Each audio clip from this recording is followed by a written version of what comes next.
Study से free होते ही Zubia roof पर भागती थी।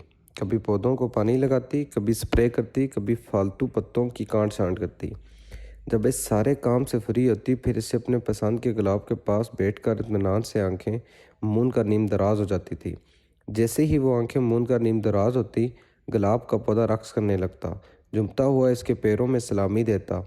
ज़ुबिया को ऐसा लगता जैसे इसके बैठते ही गुलाब इसके कदम चूम कर सलामी देता हो। इसे बहुत सुकून मिलता था गुलाब के पौधों के पास बैठकर। पहली बार इसे यह एहसास तब हुआ, वो कॉलेज से आकर सो गई। आंख खुली तो शाम के 4 बज रहे थे। वो नहा कर छत पर चली आई। गर्मी के दिन थे। आज सुबह से बहुत गर्मी थी, मगर अब बादल बन गए थे। साथ ठंडी ठंडी हवा भी चल रही थी। ज़ुबिया नहा कर छत पर आ गई। छत पर इस टाइम कोई भी नहीं था। बहुत जादुई सा माहौल बना हुआ था। बिल्कुल खामोशी और ठंडी हवा के झोंके साथ गुलाब की महक, अजीब पुरस्कार सा माहौल बना हुआ था। हल्का मलजगा अंधेरा। वो अपने पौधों के पास गुलाब के पास चेयर पर बैठ गई। ज़ुबिया ने सुर्ख सूट पहना हुआ था, जिस पर बड़े बड़े स्याह गुलाब बने हुए थे। गुलाब के फूलों के किनारे गोल्डन ब्रेक सितारों की आउटलाइन की गई थी। स्याह लॉन्ग दुपट्टा इसके गले में ऐसे लिपटा हुआ था जैसे कोई नेकलेस की मोटी डोरी हो। करीब का दुपट्टा था। इसके घुटनों से भी लंबे गीले बाल चेयर पर बैठने से और भी लंबे लग रहे थे। हाफ स्लीव्स इसकी गोरी बाहें बहुत नुमायां कर रहे थे। हाथों में काली चूड़ियाँ गजब डाल रही थी। वो कोई हूर या अस्परा से भी बढ़कर लग रही थी। बालों से पानी के कतरे टपक टपक का फर्श गीला कर रहे थे। वो आंखें बंद किए जाने किन ख्यालों में खोई हुई थी, जब अचानक एक हवा का तेज़ झोंका गुजरा। साथ ही ज़ुबिया को तेज़ सी खुशबू महसूस हुई। वो चूम कर उठी। शायद कोई छत पर आया है। इधर उधर देखा तो कोई भी नहीं था। शायद साथ वालों की छत पर कोई आया हो। इसकी परफ्यूम की खुशबू होगी। इसने दोबारा आंखें बंद कर ली और दोबारा अपनी ख्याली दुनिया में खो गई।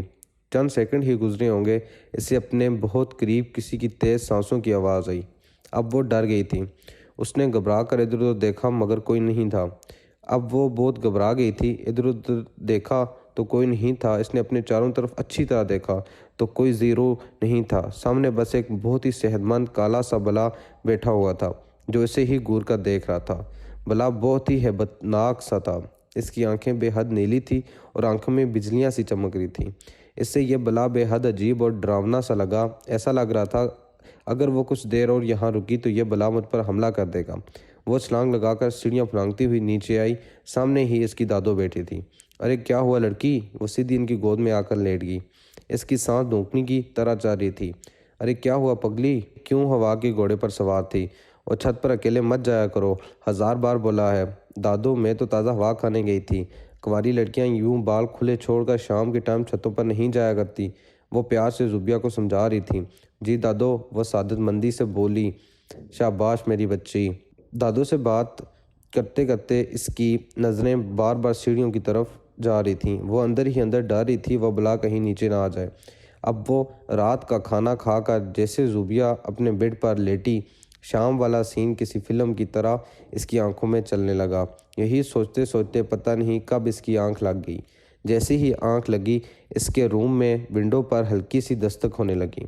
यह दस्तक वक्फे से होती होती लगातार होने लगी।